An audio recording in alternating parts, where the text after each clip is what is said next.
सच के लिए बेखौफ बेबाक जंग, वर्तमान क्रांति न्यूज 24 के संग। नमस्कार, स्वागत है आपका आपके अपने वेब चैनल वर्तमान क्रांति न्यूज 24 में। अभी कुछ दिन पहले वायरल वीडियो के साक्ष्य में हमने आपको एक खबर दिखाई थी और जिसमें हमने आपको ये दिखाया था कि अपना दल एस के पूर्व जिलाध्यक्ष सुनील सिंह पटेल के घर पे कुछ लोग लाठी डंडों से लैस होकर पहुंचते हैं और इनके मतलब पिताजी को और इनकी बेटी को गंभीर रूप से घायल कर देते हैं और पिताजी सामुदायिक स्वास्थ्य केंद्र में भर्ती किया जाता है भदोही के। इसके बाद मतलब उनके पिताजी को जिला अस्पताल रेफर किया जाता है, जहां से स्थिति गंभीर होने पे उन्हें वाराणसी के बीएचयू ट्रामा सेंटर में भी भेज दिया जाता है। और उस न्यूज में आपने ये देखा होगा कि वायरल वीडियो जिसमें खुद सुनील सिंह पटेल जो पूर्व जिलाध्यक्ष रहे हैं अपना दल के, वो वीडियो बना रहे हैं और लाठी डंडों से लैस लोग वीडियो बनाते समय इनके पैरों पे वार किया गया था और ये वीडियो एकदम आप लोगों ने देखा होगा। तो इस खबर को चलाने के बाद उस खबर पे काफी लोगों के कमेंट आए हैं। लोगों ने कमेंट किए हैं कि ये मनुवादी चैनल है और जो पत्रकार है ये मनुवादी मीडिया है, इसकी जो सोच है वो दलितों के विरोध में है। तो ऐसे लोगों को, जो वर्तमान क्रांति को और पत्रकार को जो मनुवादी होने का जो तमगा दे रहे हैं, ऐसे लोगों को, ऐसे जो है दलित समाज के लोगों को हम एक लाइन की बात कहेंगे कि अभी कुछ दिन पहले हमने सर्रोई में एक खबर चलाई थी।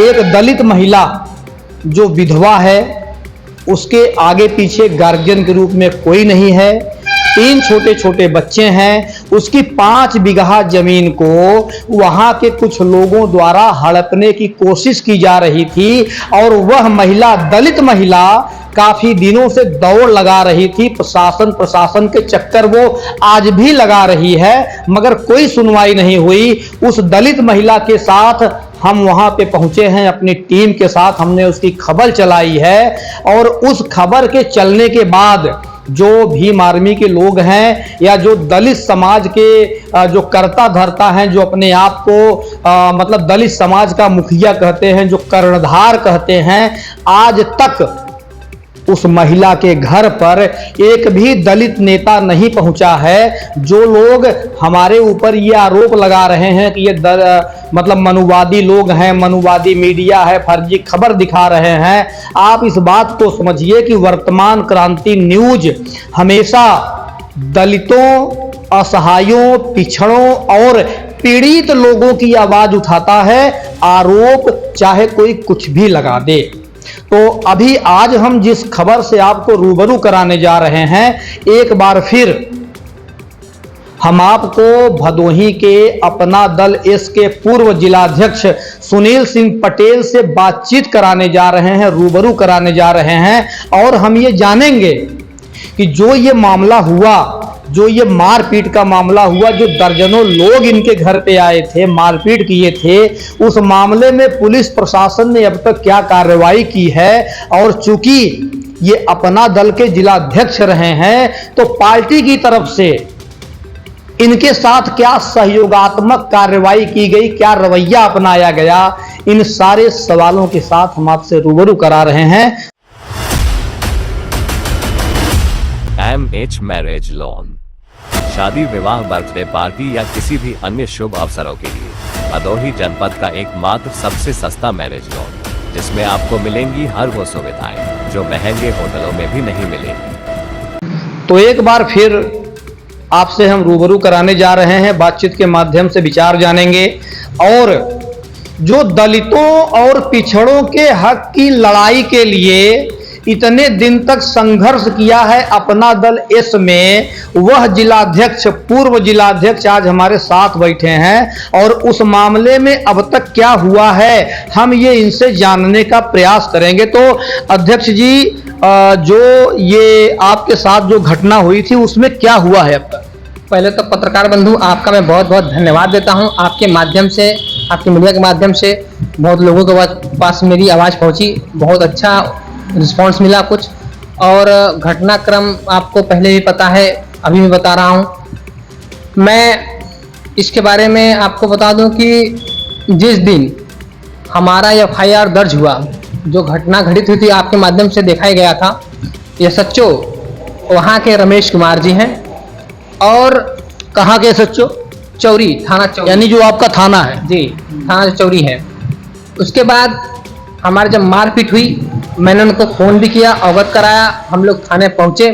उसके बाद में मेरे पिताजी का हालत कुछ ज़्यादा सीरियस था, तो मैंने उनको एम्बुलेंस द्वारा वहाँ पे व्यवस्था कराया, फिर उनको रेफ़र किया गया। और जिनको चोट, जो विपक्षी बता रहे हैं उनको चोट लगी थी, झन्ना उन्ना जो लोग हैं, उनको भी रेफ़र किया गया। रेफ़र करने के बाद मेरा मुकदमा शाम को 7 बजे लिखा गया। उसी दिन 19 तारीख घटना है, सुबह का घटना है, 7:30-8 के बीच का, और शाम को 7 बजे मुकदमा लिखा जाता है। और फिर उसके बाद उन लोगों को लेकर थाने आती है। अब हमको ये नहीं पता कि थाने बैठे हैं कि चले गए थे। फिर उसके बाद दूसरे दिन 20 तारीख को कुछ राजनीतिक दबाव या कुछ ये जो संगठन चल रहा है, अगर मैं कह रहा हूं कि जिस दिन हम लोगों के साथ घटना हुई थी, जो मुकदमा दर्ज हुआ था मेरा, अगर उनको भी चोट लगी थी, मेडिकल हुआ, तो उसी दिन उनका मुकदमा क्यों नहीं दर्ज हुआ? और फिर 20 तारीख को शाम को मुकदमा दर्ज किया जाता है। किसके दबाव में मुकदमा दर्ज किया जाता है? हम लोग पीड़ित व्यक्ति, हम लोग मार खाएं। मेरे पिताजी को बुरी तरह से मारा पीटा गया, वो बहुत सीरियस थे, आपके माध्यम से दिखाया गया। फिर ऐसा प्रशासन ने किस दवा में कैसे कर उसका मुकदमा दर्ज किया, वो भी ST का हम लोगों के ऊपर मुकदमा दर्ज कर दिया गया। आपके ऊपर SC/ST हुआ है? जी, मेरे ऊपर ST का मुकदमा दर्ज कर दिया गया। बड़ी बात है। आप दर्शक इस बात को समझ लें कि जिस दिन ये घटना हुई, उस दिन शाम को, जैसा कि ये बता रहे हैं कि 7 साढ़े 7 बजे के आसपास इनका मुकदमा लिखा गया चौरी थाने में। इनका कहना है कि यदि विपक्षी घायल हुए थे, उनका भी मेडिकल सेम डे हुआ था, तो उसी दिन उनका मुकदमा क्यों नहीं दर्ज किया गया? अगले दिन 20 तारीख की शाम को या रात में किसके दबाव में उनका मुकदमा लिखा गया, वो भी SC/ST एक्ट में? अरे भाई, कई किलोमीटर, मतलब 1.5 किलोमीटर से चल के कई लोगों के साथ लाठी डंडों से लैस होकर इनके यहां हमला किया गया है, और इनके ही खिलाफ SC/ST का मुकदमा दर्ज हो गया। यहां एक चीज हम और बता दें, कुछ लोग मेरे चैनल पे मेरी खबर पे कमेंट किए हैं कि पत्रकार साहब, यदि आपकी जमीन पर कोई अपनी मिट्टी गिराए तो आप क्या करेंगे? तो ऐसे लोगों से, ऐसे बुद्धिमान लोगों से, ऐसे दलित नेताओं से हम यही कहना चाहते हैं कि क्या संविधान खत्म हो चुका है? क्या थाना कोतवाली खत्म हो चुका है? क्या अगर हमारे घर कोई इस तरह के कांड करता है तो हम क्या करेंगे?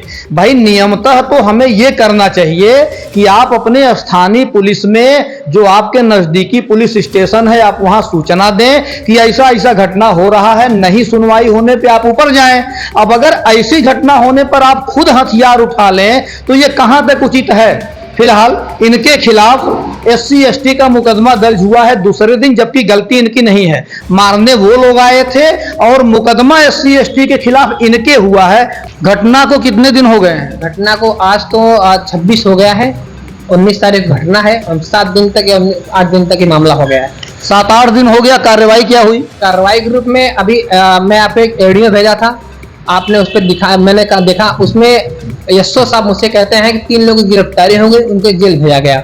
जब 3 SO माने रमेश कुमार जी, जब मैं कह रहा हूँ 6 लोगों का नाम दिया गया है, तो उसमें 3 ही लोग की क्यों गिरफ्तारी हुई? और गिरफ्तारी भी हुई तो ये कौन सा कानून है जो उसमें लिखा है? मेरे उसमें 108 के तहत गंभीर धाराएं लगी हैं। 108 एक तरह से चोटिल है। मेरे पिताजी देख ही रहे, अगर कुछ हो जाता, अनहोनी हो जाती, तो क्या प्रशासन 151 चालान करती? यानी आपके कहने का मतलब है कि 3 लोगों को चालान हुआ है 151 में? जी, 151 में फिर उनको शायद बेल मिल, उनको जमानत मिली। तो मेरा बस ये कहना का मतलब है 6 लोगों का नाम, जब मैंने मुकदमा दर्ज कराया तो 6 लोग गिरफ्तारी करके जेल भेजना चाहिए था, और 3 लोग गिरफ्तारी करके मुझे क्या आश्वासन में, एक सत्ता में रहते हुए मैं अपनी बात को अच्छी तरह से बताया। कहा फिर भी हमारी यहाँ प्रशासन SO जो कि सोजाती हैं, उसका बहुत मदद किए। हम लोग इससे थोड़ा सा पीड़ित हैं कि ऐसा इनको, अच्छा, जो मतलब चौरी के जो थाना अध्यक्ष हैं वो सोजाती हैं, उनकी वजह से ही ऐसा मामला हुआ। नहीं तो उनकी गिरफ्तारी होनी चाहिए, तो उनको जेल जाना चाहिए था। फिर उनको बाद जो जमानत होती, क्या होता, वो तो अच्छी बड़ी प्रक्रिया थी। अगर मैं प्रशासन से ही पूछता हूँ, अगर मेरे पिताजी को कुछ हो जाता, बाय द वे, इतनी चोटें लगी, वीडियो है मेरे पास, सब कुछ है, सब दिखाया। कुछ हो जाती तो प्रशासन क्या करती?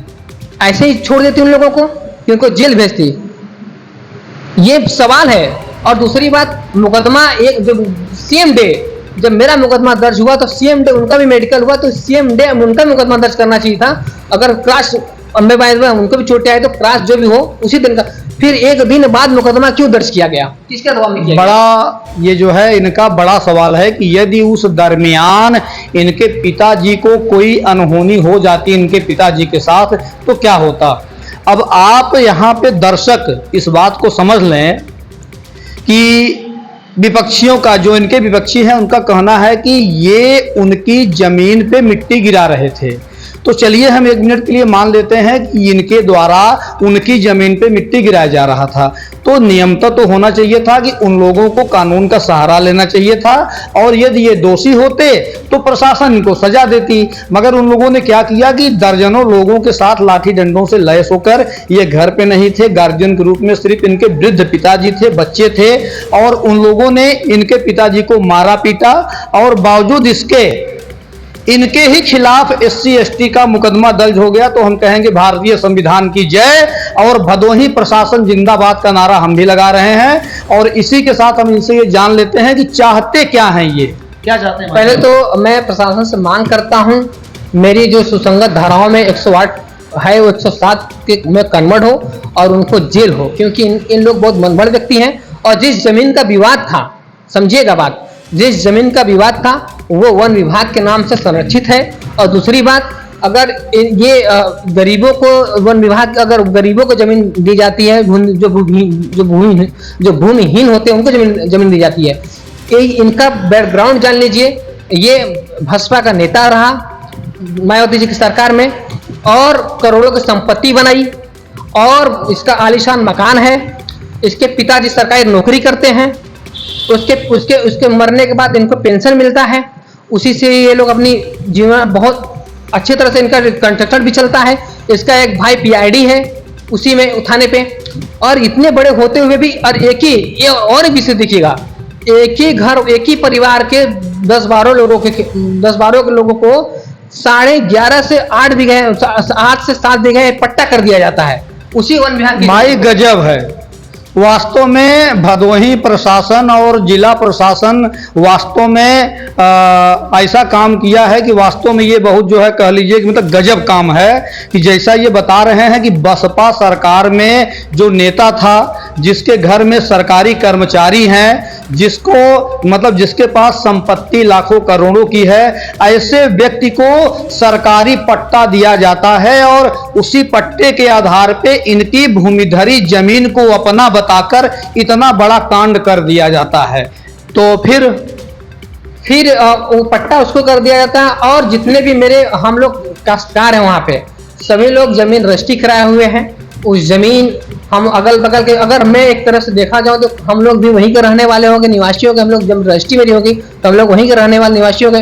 तो जो जमीन हमारे अगर वो सरकारी थी या जो भी था, तो उसमें हम लोगों को भी हक बनता था कि हमको भी उसमें मिले, लेकिन हम लोगों ने उसको त्याग दिया। जो भी पट्टा या जमीन रजिस्ट्री होती है तो कुछ ना कुछ जमीनें कोई ना कोई सरकारी जमीन को यूज कर ही लेता है। तो ऐसे हम लोगों ने भी जो भी उसमें था हम लोग उसको इग्नोर किया। और दूसरी बात, अगर इनको पट्टा हुआ तो मैं पूछना चाहता हूँ, वन विभाग की जमीन को खारिज करके इन ऐसे दबंग किस्म के व्यक्तियों के ऊपर पट्टा कैसे हो, इनको पट्टा कैसे मिला? क्योंकि ये एक ही परिवार के कम से कम 12-13 सदस्य हैं, और एक ही परिवार को 10 से 11 बीघे जमीन पट्टे कैसे हो गए? इनका जहाँ पे पुश्तैनी मकान है कपालडी, वहां पे भी सरकारी जमीन पे कब्जा करे हुए बैठे हैं। अगर मैं वहां पे लोगों के द्वारा बताया गया कि वहां पे भी 3 से 4 बीघा जमीन सरकारी जमीन कब्जा किया। तो मैं शासन प्रशासन से मांग करता हूं कि ऐसे व्यक्ति के ऊपर कार्रवाई हो, गैंगस्टर भूमाफिया की कार्रवाई हो, और जमीन अगर ऐसी कब्जा है तो उस जमीन को मुक्त कराएं। और दूसरी बात, अगर ये भूमिहीन होते हैं तो इनको, अगर भूमिहीन है तो इनको, अगर इनके पास भूमि नहीं है, इनके पास अगर भूमि नहीं है तो ठीक है। अगर ये भूमिहीन, अगर इनके पास भूमि है तो ऐसे व्यक्तियों को पट्टा कैसे हुआ? ऐसे व्यक्तियों को 70% कहाँ जमीन कैसे मिल गया? ये बताइए कि क्या मांग करते हैं? मैं बस ये मांग करता हूँ जो दोषी हो उसके खिलाफ कार्रवाई हो, क्योंकि ऐसे व्यक्ति हमेशा, मैं कहता हूं, आपको संविधान के दायरे में रह के काम करना चाहिए था, न कि संविधान को गलत तरीके से दर्शा के लोगों को प्रताड़ित करना। या फिर उनके मानसिक रूप को डिस्टर्ब करना, ऐसे व्यक्ति बहुत पड़े हैं जो कि भदोही में ST का नाम लेकर आए दिन बहुत से ऐसे गरीब असहाय हैं जो कि उनको सताया जाता है, उनके ऊपर मुकदमा दर्ज किया जाता है। ये इन लोग ऐसे जो व्यक्ति हैं इनके ऊपर भी कार्रवाई होनी चाहिए। मैं तो मानहानि का भी दावा करूंगा, क्योंकि जो विवाह जहाँ पे जमीन पे जहाँ झगड़ा हुआ नो, तो मेरा वहाँ पे ये जमीन से इन लोगों को कुछ अगर देखा जाता लेना देना कुछ भी नहीं था। पट्टे की सरकारी जमीन है, वो भी वन विभाग की जमीन है, वन विभाग से रिपोर्ट लगी है उसमें कि ये वन विभाग की जमीन है। मैं आज अपने कानीगो साहब से मिलकर आया। अच्छा, मतलब मांग कर रहे हैं कार्रवाई? जी कार्रवाई हो, बिल्कुल हो। बिना कार्रवाई से मैं संतुष्ट नहीं हूँ। ये मेरी लड़ाई नहीं है, ये भदोही की लड़ाई है। इसलिए मैं एक प्रेसिडेंट रहा भदोही का, अगर मुझ पे जानलेवा हमला हुआ तो मेरे आम जनता का क्या हाल होगा ये सोचिए जरा। चलिए, इनकी सारी बातों को आपने सुना और सारे मामलों को भी आप समझ रहे होंगे कि घटना को अंजाम देने वाले लोग 1.5 किलोमीटर दूर से आते हैं, वार करते हैं और इनके पिताजी का सिर फटता है। बावजूद इसके इन्हीं के खिलाफ SC/ST का मुकदमा दर्ज होता है। और इसी बड़ी खबर के साथ हम आपसे ले रहे हैं विदा। शाहिद सिद्दीकी के साथ वर्तमान क्रांति न्यूज़ 24 के लिए गंगाधर पत्रकार, नमस्कार।